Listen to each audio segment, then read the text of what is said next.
हाथी और चूहे।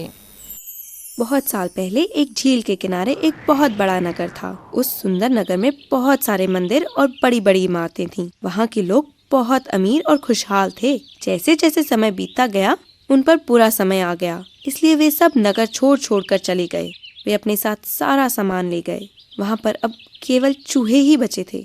चूहों ने पुराने मंदिरों और इमारतों में रहना आरंभ कर दिया। शीघ्र ही वहाँ पर बहुत अधिक चूहे हो गए। सैकड़ों चूहे इधर उधर भागते और उछलते। चूहे बहुत प्रकार के थे, भूरे चूहे, मोटे चूहे, पतले चूहे, बूढ़े चूहे और जवान चूहे। वहाँ पर बहुत सारे छोटे छोटे चूहे भी थे। चूहे वहाँ पर शांति और खुशी से रहते थे। नगर से दूर एक बहुत घना जंगल था। वहाँ पर हाथियों का एक झुंड रहता था। सबसे बड़ा हाथी उनका राजा था। वह बहुत दयालु था और सब उससे बहुत प्यार करते थे। हाथी कई वर्षों तक शांति से रहे।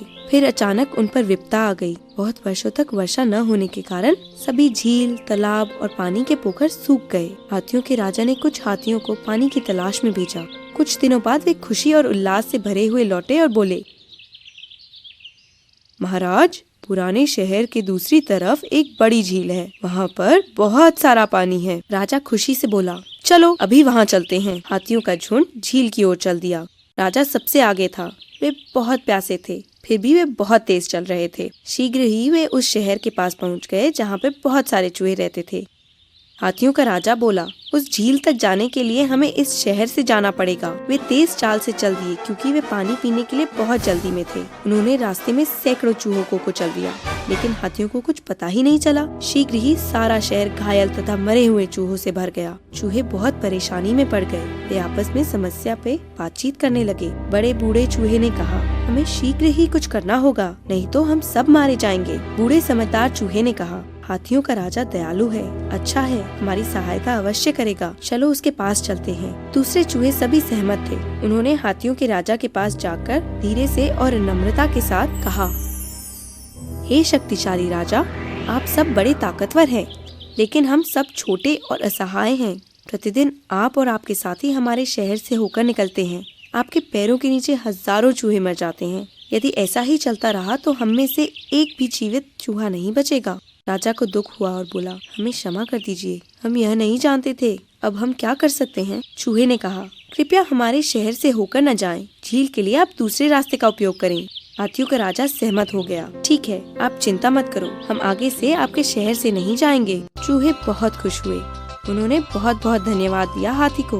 हम इस बात को हमेशा ध्यान रखेंगे। कभी भी हमारी आवश्यकता हो, हमारी सहायता की जरूरत हो तो हमें याद कीजिएगा।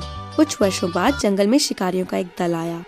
उन्होंने राजा की फौज के लिए बहुत सारे हाथी पकड़ने थे। उन्होंने पूरे जंगल में जमीन के अंदर बड़े बड़े गड्ढे खोद दिए। उन्होंने गड्ढों को टहनियों और पत्तियों से ढक दिया। फिर वे वहाँ से चले गए। अगले दिन बहुत सारे हाथी गड्ढों में गिर गए। वे ऊपर नहीं चढ़ पाए। शीघ्र ही शिकारी वापस आए। उसके बाद हाथियों को पेड़ों से बांध दिया। ऐसा करके शिकारी घर लौट गए। बंधे हुए हाथियों को बहुत चिंता हुई। उन्होंने सोचा कि अब हम क्या करें, हम कैसे बच सकते हैं। अचानक उनका राजा चूहों ने हमारी सहायता करने का आश्वासन दिया था, उन्हें जाकर अभी लेकर आओ। राजा ने एक हाथी को पुराने शहर भेजा। हाथी ने वहाँ जाकर जब चूहों को बताया तो चूहे बोले, हाँ हाँ, क्यों नहीं, हम अपने मित्रों को अवश्य बचाएंगे। सैकड़ों चूहे जंगल की ओर चल दिए। उन्होंने अपने नुकीले दांतों से रस्सी को काट दिया। सब हाथी स्वतंत्र हो गए। राजा खुशी से बोला, आपने हमको बचाया, उसके लिए धन्यवाद। चूहों ने मुस्कुराते हुए कहा, एक बार आपने भी हमारी जान बचाई थी। हाथी और चूहे कई वर्षों तक मित्र बने रहे। इस कहानी से हमें यह शिक्षा मिलती है कि हमें दूसरों के प्रति उदार होना चाहिए और उनकी मदद करनी चाहिए।